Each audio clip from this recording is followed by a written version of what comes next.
What is up, my lovely people in Blue Cranium land?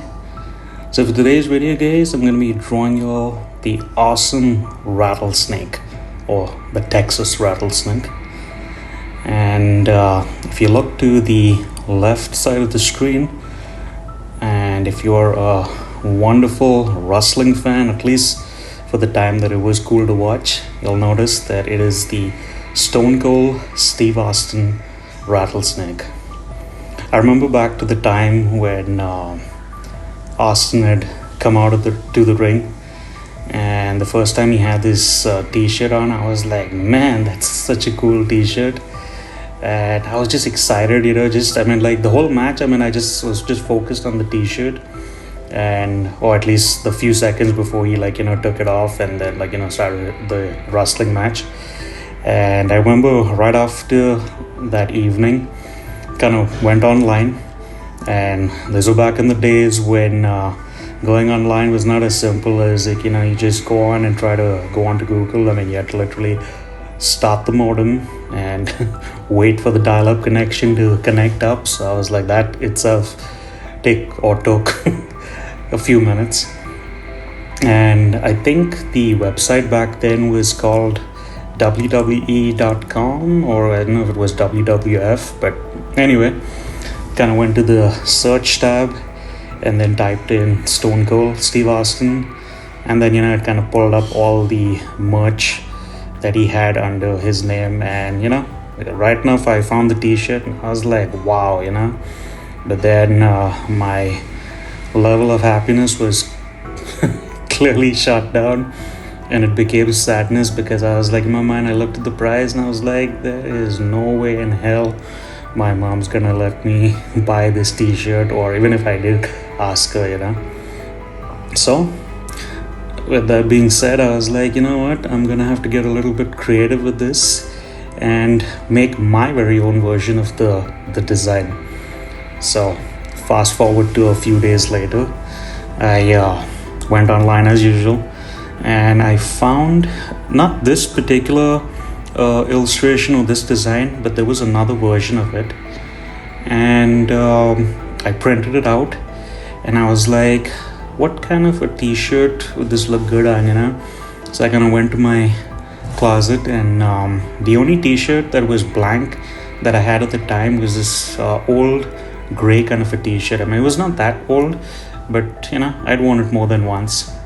And I was like, let me see if I can do this exact same illustration of the original t-shirt or the design on this t-shirt. So that's pretty much how this all started out. So I kind of first got the design and traced it with pencil out on this t-shirt, and I had some white acrylic paint at the time, and I also had some red acrylic paint. And pretty much what I did was I painted the entire body, or the skull, to be white, and then obviously the eyes, I made it red. It was not exactly like the design, but it was kind of close, so I was kind of happy. And a lot of my friends at the time, or the people I went to school with, they were like, oh cool, where'd you get that t-shirt? And I was like, I did it, So they were like, wow, it was cool. And I think ever since that day, or looking at this very first t-shirt design, I was just hooked on the whole thing of drawing skeletons and skulls. And when you think of reptiles, especially like rattlesnakes, crocodiles, or anything in general, in the reptile category, they have this nice fierce kind of look, and that don't mess with me kind of look. So I think the illustrator that did this design captured that very well. If you look at, the eyes are so bold, you have these huge fangs, and I think it was a really cool design for its time, man. This was, I want to say, back in 96, going into, I think, 99. And I don't know if it was a screen printed design, or it might have been a heat transfer, but whatever the design on however it was done, it was beautifully done. So fast forward now to a few years later, and when I was thinking of like video ideas as to what I would create, I was like, rattlesnakes and their skulls, something that I've always wanted to create. So I figured like, let me do that for this video. And I have a whole other bunch of different ideas that I want to illustrate, but this one is definitely one of the ideas I was like, let me do it for this video and not keep putting it off. So for the line work, you can see over here, I just pretty much followed the rough sketch that I have drawn underneath. And when I'm doing this part, which is the inking, I don't try to stay completely with all the rough lines that I've done. It's just kind of like a guide to show me where I want the teeth to be, where I want the nose to be, and I pretty much slowly work my way around it. And the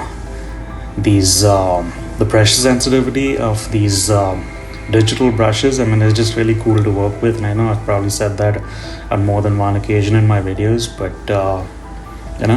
it's fun to have this kind of controllability, if that's really a word, to get these illustrations done.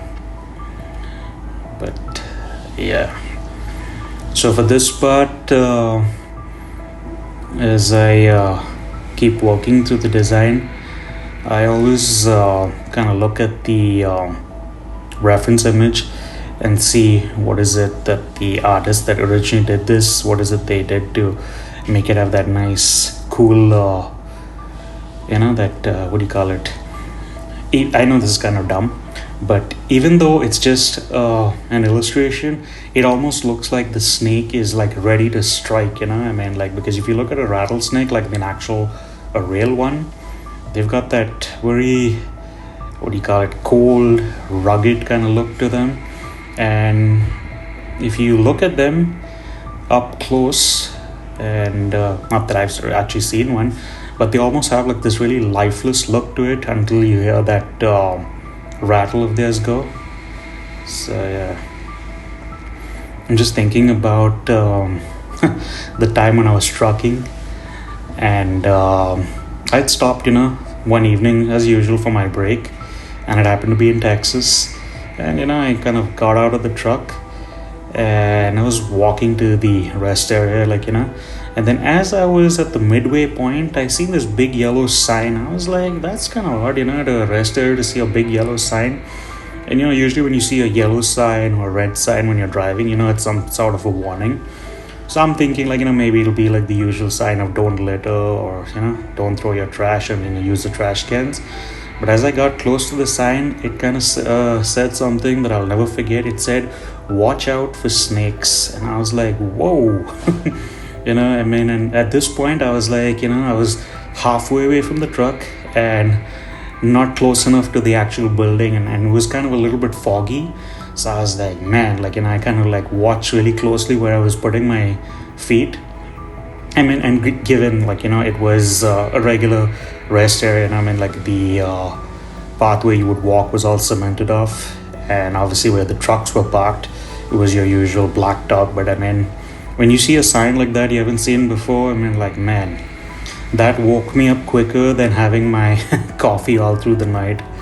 So yeah, that was definitely an interesting morning. And once I got back to the truck, I was like, man, if I ever stop in Texas next time, or any of the southern states, I'm definitely gonna be paying way more attention than I usually do. But yeah, I think this was also around the same time when the movie Anaconda with Jennifer Lopez was launched or was released. And I was like, I know, the movie is probably just a prop snake, but the special effects and how they made the snake move through the movie, and all the scenes, it was really cool, I think, for its time. So how they show the snake kind of like, just waving its way across, not waving, but kind of like, the swirly movement of how a snake moves. And I think it was somewhere at the last scene, but it was definitely fun. And I think when it comes to drawing skulls and skeletons, I mean, like, this particular, like, the reptile snake, or the skull of a snake, and crocodiles and all are really cool to look at if you look at the actual one. But this particular one, like a rattlesnake, I was actually just looking up real images of the actual snake, and I was surprised to see that it was really skimpy looking. I mean, I thought it would be a little bit more like, of the beefy looking skull, but yeah. So I think for this one, what I wanted to do is I wanted to convey that sheer look of terror when you see a rattlesnake. So that's what I was going for when I did this illustration.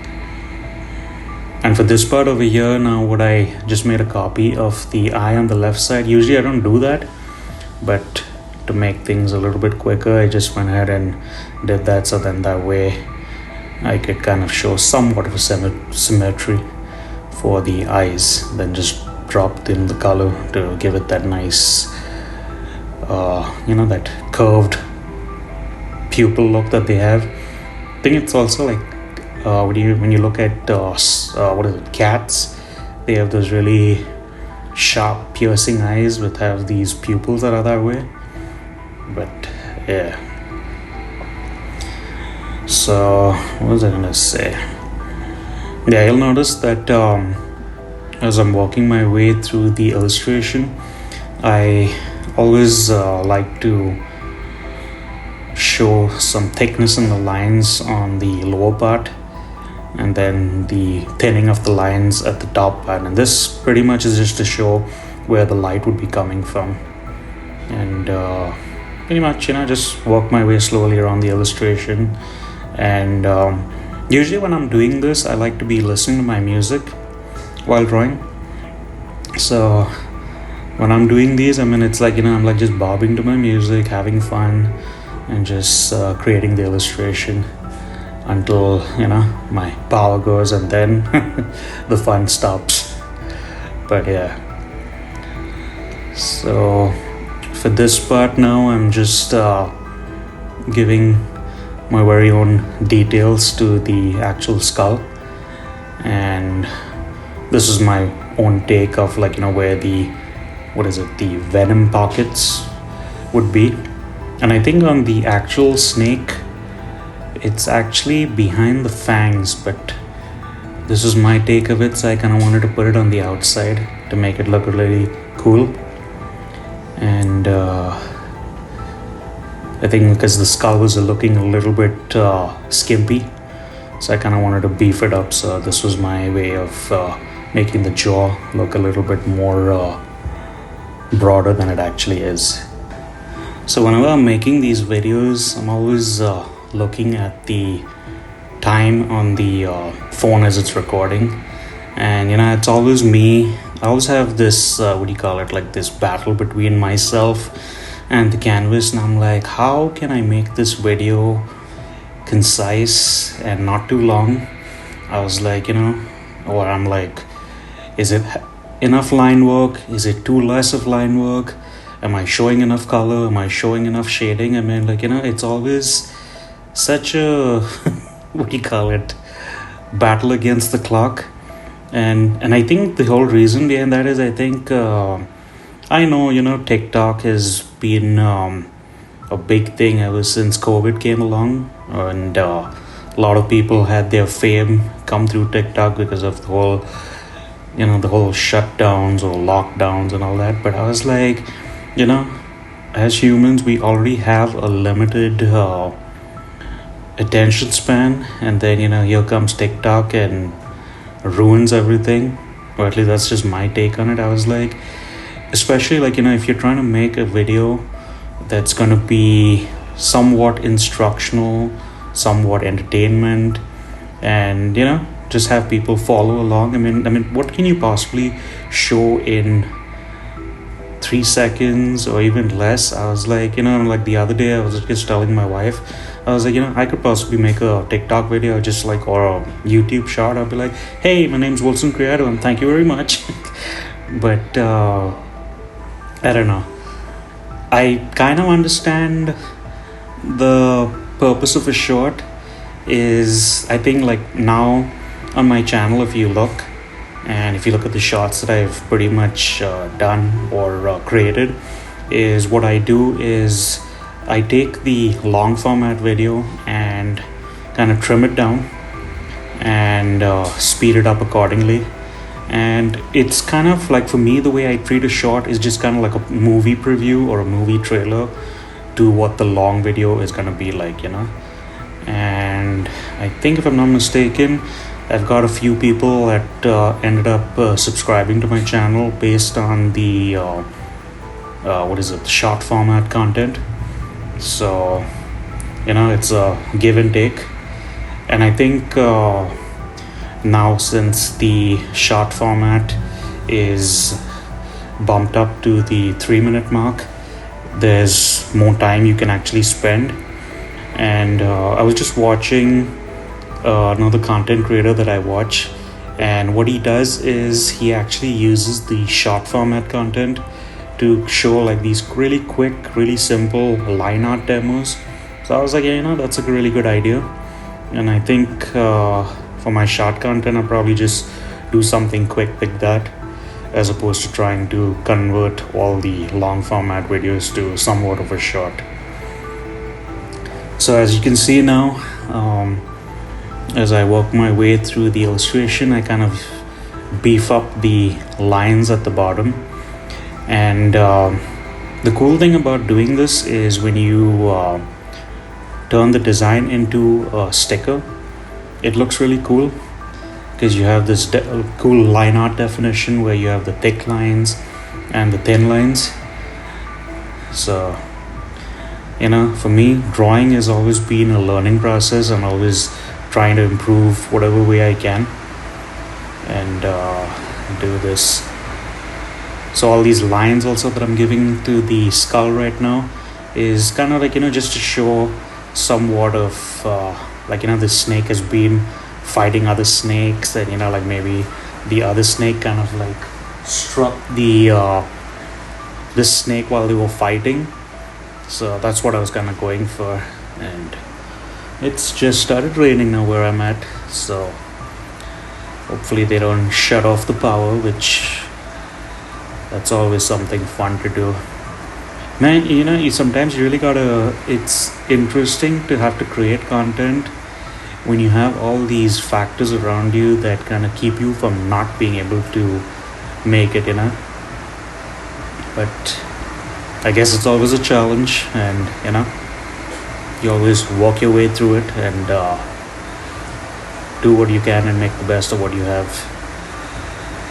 And man, it's really coming down. I don't know if you guys can even hear any of that, because the way I'm doing my voice recording right now, or my voiceover, is I'm actually using the mic, or speaking into the mic that's at the lower end of the iPad. And that's another thing I just found out not too long ago, that the iPad has got, I think, 2 mics. If I'm not mistaken, there's one on the horizontal version, which is at the bottom over here, and then one on the vertical part, or where the camera on the vertical section of the iPad is. So for the colors over here, I wanted to keep it really simple and choose green for the eyes, beige for the skull, and then instead of making the somewhat of the skin that you can see gray, thought I'd pick an orange color, so it kind of has that nice sunset kind of, like, southwest kind of vibes. And I think it came out really good. This part, pretty much is just trial and error. And usually what I do is before I start recording the color version, I'll pretty much try different colors and see what it looks like through the phone. And usually the one that stands out the most is what I go with.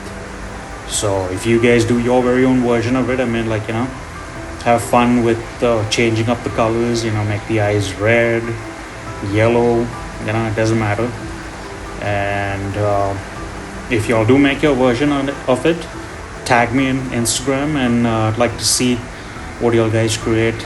It's always fun to see when new artists follow along and do their take on it.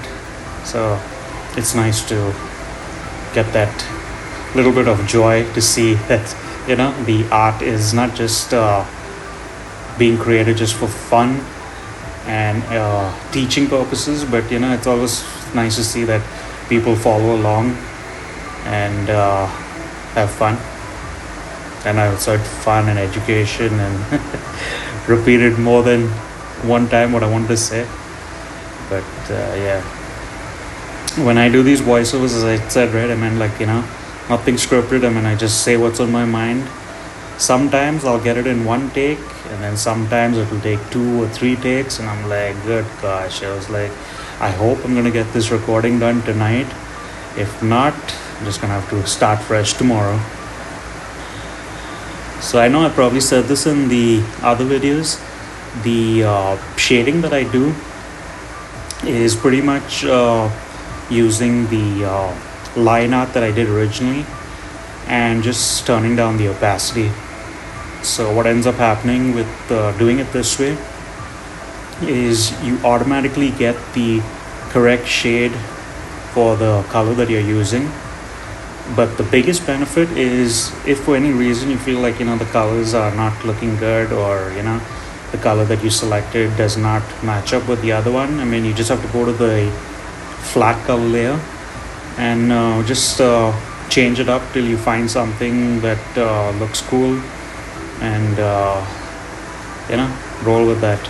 Because earlier what I used to do is I used to select the color and then just manually go to the color wheel and actually select a darker version of that color, or the shade, I would say at this point, and see how it turns out. But the only downside to that is that if you decide you want to change the colors, you gotta pretty much erase the shading that you did and just start again from scratch. Using the selection tool when I do my shading is another cool tool that you can use, because you can get these really cool jagged lines, or you can really focus the shading on a really small specific part of the illustration as opposed to using the Apple pencil.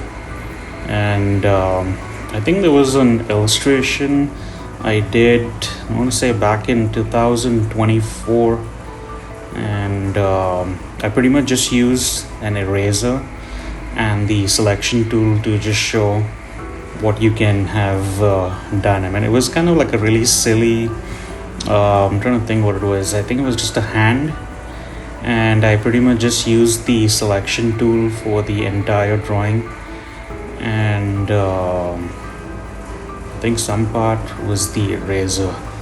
And I was like, after I made the video, I was like, man, why did I waste my time making that video? But it was just one of those goofy ideas. And I think definitely creating content on a channel, or at least specifically a YouTube channel when you have one, is definitely a learning game. And I always look back on my older videos to see which ones perform well, and I always go through all of my comments to see what my followers would like to see. And and if I've not said it, obviously, drop me a comment, guys, and let me know if there's something y'all would like to see. I mean, like, I have a list of ideas and illustrations that I would like to show y'all, but if y'all would like something where I just kind of do like a quick thumbnail sketch, or kind of like show you how the mouth of a jaw would be open and illustrate that, I mean, like, let me know, and I will definitely try my best to make an upcoming or a future video based on that, because I mean, the whole point to this channel, I mean, when I started this, is to share my art with other skull and skeleton enthusiasts, and have fun along the way, and show y'all that there's so many different fun ways which you can illustrate a skull or a skeleton, and that's pretty much what I have fun doing, and hopefully the people that are following along have the same mindset and draw along. But yeah, so for the shading, I mean, you can pretty much it's pretty much trial and error, and you can use any technique you feel you want to use, and if you don't like it, I mean, you can always trash it and start fresh. I mean, that's the excellent thing about doing this digitally, and just trying to see which shading comes out nice, and if you want to tweak something for the next one, I mean, you can always try that. But drawing on tablets, I would have to say, is definitely a fun experience as opposed to just drawing traditionally. And I mean, initially when my daughter had first bought her iPad, I was like, nah, I don't think I'm going to be able to draw on a tablet. And fast forward a few years later, I was like, man, this is a a real cool tool to have when you're illustrating, because I mean, besides doing these illustrations, I mean, there's so many things that you can do and use the tablet for. And especially when you're doing a drawing that has multiple cross points, like with the line art, I mean, yeah, if you're doing it traditionally, you kind of have to erase some lines, and then it's always that battle of trying to hope that you don't erase a line that you did want. But in this case, I mean, all you gotta do is just make a brand new layer and just erase it. So it comes really handy for when you're trying to do a transfer onto a canvas, because then there's no guesswork, and you can actually even make the canvas to the very size of the actual canvas that you will be painting on or drawing on. So that's something that these tablets are really helpful with. But drawing traditionally also is just as much fun, because obviously the look and feel of using paint, pencils, or a big pen is never going to compare to an actual tablet. But what I try to do is when I'm creating my art, I try to maximize the best of both worlds and try to make each piece as unique, and have a story built into it as to what is my thought process as to why I created these pieces and all that.